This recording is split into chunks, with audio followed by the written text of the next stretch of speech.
Alexis Starov from Stony Brook. Alexis, together with Nikiforakis, have won the grant for the PrivacyMeter, which we will find out what it is in a short while. The floor is yours. Hello, everybody. My name is Alexis Starov. I'm PhD student at Stony Brook University. And I would like to present our project, PrivacyMeter.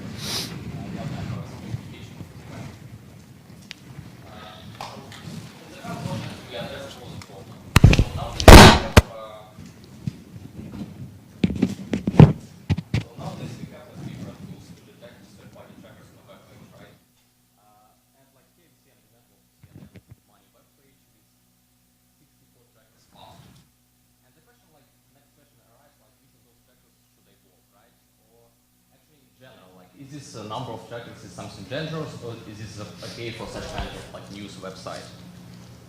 And if you consider casual, non-technical user, actually this list of questions is much longer. So again, we can start with this number of trackers, is this dangerous? So we can ask something about which trackers are really privacy intrusive. Actually, we can ask questions about what actions can I take after see this notification about such number of trackers.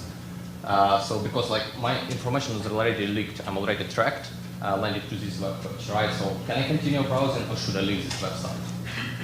And actually, if you consider further, this list of questions can be extended even much longer when we consider different questions to other different privacy practices or privacy violations possible on a website.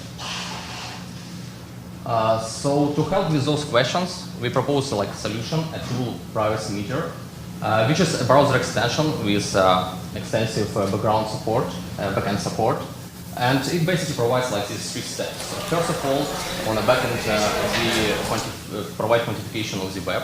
We keep up-to-date statistics of privacy used by different popular websites, and using these statistics, we can actually calculate relative privacy score of a current website that the user currently visits.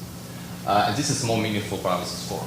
And in addition, we can actually give meaningful advices based on this score, or maybe in addition to this score, what user can do, what actions should be taken or shouldn't be done. So this is our goal, to develop such tool, such solution. And the first question that we have, of course, what actually features, what privacy practices can contribute to a privacy score of a website. And those features should be monitored by our privacy meter tool, and the statistics should be kept up to date. So first of all, again, about third-party trackers, we have a number of third-party trackers presented on a web page. We have different parameters about reputation of those third parties that track you. We can use a Web of Trust score. We can use are those trackers a member of network advertising initiative. We can use other different kinds of ways to understand whether those tracking libraries are legitimate popular libraries, more task forces, and other. Or we can, for example, detect such signs whether a web page actually contains trackers from different parts of the world that is very suspicious, and other signs of intrusive tracking. One of such signs actually require additional attention, fingerprinting activity on a web page, because it's not only dangerous when it's happened from third-party tracker. If a user just landed accidentally to some web page, first-party web page, and this first-party web page tries to fingerprint this user, of course, it's better for us to warn the user, to educate that, okay, page tries to fingerprint you, and maybe it's better not to visit this website. And here you see this list of different JavaScript APIs that in previous research, and for example, in the recent paper, they summarized in Internet Jones and the Riders of the Lost Trackers. Those APIs used in fingerprint activity, and basically in PrivacyMeter we can detect also such APIs on a web page. In general, we can consider a number of third-party widgets or contents presented on a web page. It's also contributes to a privacy score of a website because we consider the following example. This is a contact form implemented with third-party form builder like Contact Me. And for casual user without technical background, it's not always visible that actually this contact form sends information submitted to some third party. That's how modern web works. So basically, if user wants to provide some information to this first-party website that the user visits right now, it's not obvious that like submitting this form, actually this information is being linked to some third-party website. In this case, we have this contact me sign, but in most cases of other form builders, we won't have such signs and such like visualization that this is actually a third-party contact. So this is also one important feature. Or like next important feature we can think about is just like amount of information collected by a website, right? So here we see like example of two web forms. Both of them ask user to provide like name, email, and the left one asks for exact date of birth. The right one asks for to specify your age range. Of course, like we can intuitively say that like the right one is more privacy friendly. It asks not for exact date of birth. But if you consider actually like a regular website, and for example, the purpose of this form is just like contact form, why do they care about your age, right? So it's like over collection potentially. So it really requires us to understand the purpose of the service and to consider like what information is being collected and whether it is really necessary. So this is again like one privacy practice that's very important for privacy score of a website. And of course, like we can further think about how this data collection is protected, starting with how web forms are implemented, whether they're sensitive information submitted with post requests, or whether HTTPS is used. Of course, like a very important feature is the presence of a privacy policy, and here we can try to detect P3P on a web page or like some custom privacy policy, and other security parameters like signs of mixed inclusions, out-of-date web server used. Those basically security parameters, of course, they show how the developer or the owner of the website is aware about possible vulnerabilities and how they basically value the data being collected. So okay, we like now understand like what privacy practices actually exist and we need to consider. And the next actually question like for privacy meters for such kind of tool is what is a good privacy model for a website, right? And this should be calculated by PrivacyMeter to further provide like this relative privacy score of a web page. First of all, as I already mentioned, like we keep like this up-to-date statistics, and we can like basically crawl the web, crawl many websites as possible, and this is like this backend part of PrivacyMeter. So we keep this database with different like statistics, privacy practices gathered, and we have like some crawling process. And later on, like we have extensions that works on client side inside a user's browser, and can ask like for some baseline or for some benchmarks for such kind of website from this database, and then compare and provide relative privacy score. So here we have like some raw data, some example for the top Alexa's 1000 websites for different like privacy parameters that we just saw. So what interesting we can see here, so basically this table provides like this average number, like some median, standard deviation. But what we can see is that third-party trackers are very popular. So the average of distinct third parties presented tracking actually on a web page is more than 10. And interesting point here is that most of them are non-members of naive. We even can have some cases of low trust trackers among those like top 1000 websites. Even cases like when trackers from a couple of countries presented on a web page. Again, like we see very big numbers for fingerprinting API calls. So basically, fingerprinting activity is really popular on the web. We see like usage of third-party iframes or third-party widgets, and even like intrusive web calls. You don't try this because some people don't hear you from there. Sure. Okay. Sorry for that. The last one, even we detected like many cases of intrusive web forms. So basically, when web forms are vulnerable or just like provide information to some third party. Further, we can separate like the statistics for different types of websites, basically answering the question whether like for this kind of website, for shopping websites, or whether for news website, is it a normal numbers of trackers, is it a normal number of fingerprinting activity, and so on and so forth. And of course, we can do better. So we can use crowdsourcing as a big power. So basically, it's one of our goals to enable like some crowdsourcing reports in PrivacyMeter. This will give us ability also like to provide, to catch and statistics on web pages that are very hard to reach with just web crawling, and also to protect users on such web pages that are hidden under registration walls or under other kind of actions needed to reach this page on a website. So crowdsourcing is one of our goals. And finally, what should we do? We need to some way to calculate privacy score of a website. And for currently, we consider several ideas for the formal calculation. First of all, we can start from, okay, for how many privacy parameters, privacy practices actually this website, how many of those this website violates? Or basically, if you have a web page that has much more trackers present on it than other similar websites, of course, you can sign that this is something suspicious and we need to warn the user about it. We also can use some weighting coefficients because different privacy practices actually have different severity, and up to some supervised learning based on those features and labeling websites with real users' feedback about how privacy friendly was this interaction with this web page. And we have this traffic lights on this website. It's not accidental. It's basically to point that we don't want to overwhelm user with again some number that user is very hard to understand.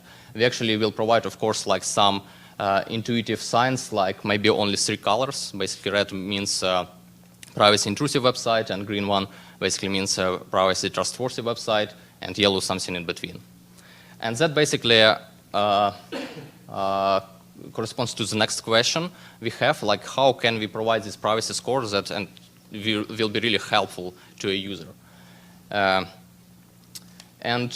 Here we can see this sketch of interface of PrivacyMeter. Of course, it's not final, but again, the idea is that we have some score underline that will result in some green color for this web page, and we can immediately warn user also about some details, for example, that correspond to what actions users should take. For example, this website has a pretty nice overall score, but it has problem with some trackers. So there are a couple of trackers that you should block, and we have this description, and we can advise user to block them. Another examples can be privacy policy. Suppose website doesn't have any tracking, everything implemented right, but privacy policy is absent. What we can warn user about, we can warn you can browse this website, but do not provide sensitive information, do not share it with this website. And to get intuition, we can have other examples of warning messages. So again, if some web forms on these websites are leaking, we can warn about it, do not enter information, do not submit information on this website. If fingerprinting activity is detected, we can warn user, educate user about what is fingerprinting actually is and what are consequences, and maybe it's better to block it and to leave this website. And again, the overall privacy score is too low, it's also advice can be better not to interact with this website. And the final question, of course, how to implement it. It's not trivial to implement PrivacyMeter, of course, and we have actually 4 groups of main challenges that we can separate. First of all, it's of course how can we retrieve these different privacy practices, right? In some cases it's pretty easy. In some cases it's not that trivial. So for example, trackers can use different stealthy techniques, and we still need to detect them. For example, even locating a custom privacy policy and evaluating it at some level, it's also a pretty hard question, of course, and other kind of questions. Next, of course, it's formal adjustment. I already mentioned it in previous slides. So basically, we have several ideas, and our goal is to test it with real users, basically what is the most intuitive, what is the most effective variant. And additionally here, we suspect that different groups of users will have different requirements about how strict this privacy score should be, because some parameters can be actually omitted for some users. Some privacy advocates will prefer to actually capture everything and provide a very strict setup. Another point is about malicious clients. So for PrivacyMeter, the crucial part is this up-to-date database of privacy practices, and it should be very trustworthy data. And that's why we actually need to address with the big importance possible malicious reports, if we consider crowdsourcing. And for that we can of course accept only trustworthy reports from clients, maybe by implementing some proof of work on the client side and also implementing some filtering on server side with majority voting and other kind of approaches. So it's very crucial for this crowdsourcing part. And finally, of course, it's interface usability. So PrivacyMeter, it's like this is a very nice example of combination of privacy and usability. And our goal, of course, like to provide interface that is like requires from a user one click or even less. So it's our goal, and I already shown this like mock-up of interface. So basically, it's enough like already to see for user some information, and maybe one click to get additional information, actually take action. It should be enough. So yes, this is final slide. So to conclude, like PrivacyMeter is intended to help many users and many web users, and basically we saw how. And in addition, it actually can help, like this gathered information can help further privacy research that can further, again, like help users. So thank you to Detail, and thank you to everybody like for attention. And if you're interested, please send us email, please subscribe, and when we have beta version, like please join us in testing it. So thank you. Thank you very much. Thank you, Alexei. I've been amazed by the timekeeping capacity of the speakers. I mean, both of you have been exactly at 15 minutes. So again, I haven't received any questions. I don't know for people that joined today whether you are aware that you can comment and post questions through Screen.io. So just go to the detailed initial page and you find a link to Screen.io to share questions if you like. On my side, I guess my most important question is when will become available and when can we start doing beta testing of this? Yeah, so very we interesting already service. Start implementation. We already have like some raw versions, but not beta yet. And in basically nearest future, like I believe like in the beginning of next year.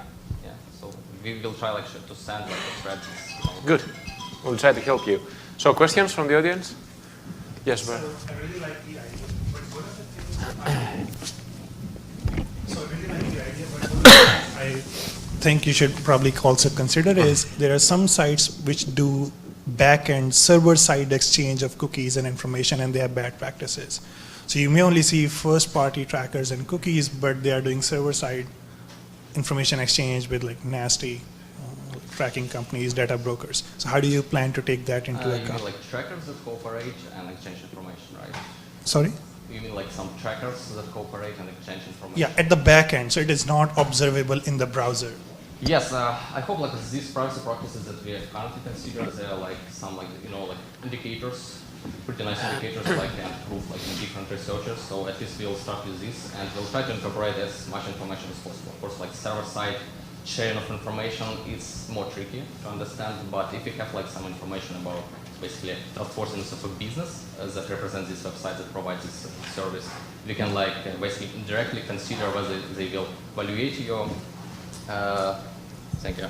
whether they will like evaluate data being collected of users from users, or whether they will share it with some third parties. So my concern is as soon as this extension becomes widely deployed and you like blacklist a site with a bad privacy score, they will obviously try to change their model, right? And one of the ways, if they are still insistent on doing bad stuff, is they will try to evade this. So again, so there is this like another arm. Yeah, this can be an ongoing loop, yeah. Yeah, but again, it will correspond like to the basically trust score of this website. All right. Any other questions from the floor? Yes, Agustin. Yeah, there has been, hello, yes. We just heard yesterday from Digital Right Rankings, there's also some score given by EFF. So I'm just wondering, in this landscape, what's your added value?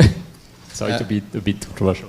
Yes, I remember like this basically score for businesses, right? About like how privacy. That actually we can also incorporate. Like if you have like this data from such kind of service, right? We can also incorporate it. Like okay, this website maybe have some violations, but it's possibly not that bad because like it's pretty trustworthy in overall score. Like we can just incorporate this one of the features for privacy score.